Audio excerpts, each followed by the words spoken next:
Nous qui travaillons le plâtre, on est vraiment des sculpteurs du dur. Les céramistes sont plutôt des sculpteurs du mou. Et moi, je n'aime pas sculpter le mou.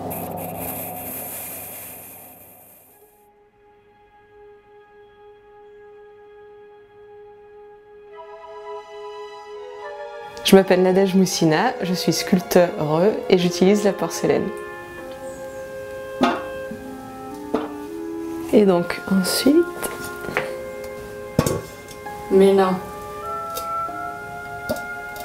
J'ai fait vraiment des études d'art appliqué et ensuite d'art plastique. Je me suis retrouvée dans une formation en alternance à Limoges. Cette matière, elle est assez captivante. Beaucoup d'étapes où elle nous échappe. On est un petit peu en permanence en train d'essayer de dompter un animal sauvage.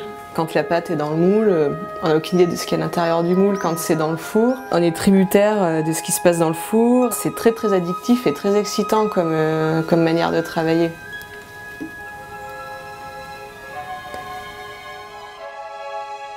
Je me suis fabriqué cette machine pour me soulager parce que je me retrouve régulièrement à devoir soulever mon poids ou plus. Quand on remplit un moule, le plâtre étant poreux, il va absorber l'eau qui est dans la barbotine et ça fait une peau sur toutes les parois du moule. Ensuite, on retourne le moule, on reverse. D'accord.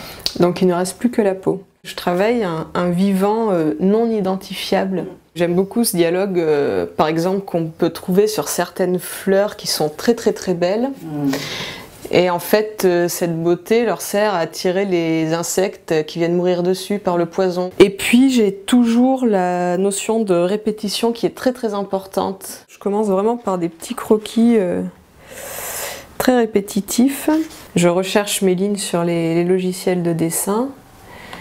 Et souvent, j'aime bien faire des 3D aussi.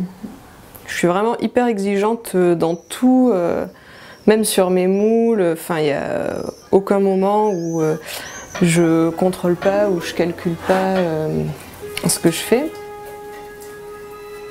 C'est les moules qui ont donné ces pièces. Et ils s'appellent Metzorgenstein. C'est une nouvelle de Edgar Allan Poe.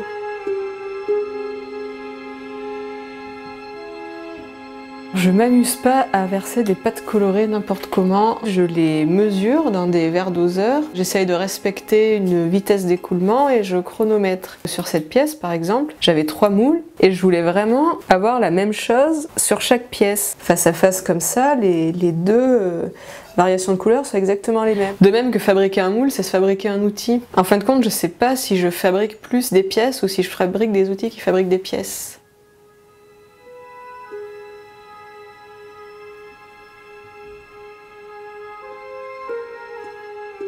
Je travaille beaucoup par projet pour celle-ci. Entre le moment où j'ai fait les premiers croquis, le moment où je suis arrivée au bout, où j'ai décidé que c'était fini, il y avait 23 pièces. Il s'est passé quasiment 1 an. Et j'avais intitulé l'installation Le Conseil, avec tous ces petits individus. Alors j'en ai fait certains très ordonnés, très rectilignes, d'autres avec un bel émail, d'autres avec des collages un petit peu plus... déstructuré. C'était une période où je lisais beaucoup de romans de Kafka. J'aimais beaucoup toutes ces réflexions autour de la corruption de l'esprit humain à cause du travail. Et donc j'ai commencé comme ça à me donner des rituels de collage et des tâches extrêmement fastidieuses.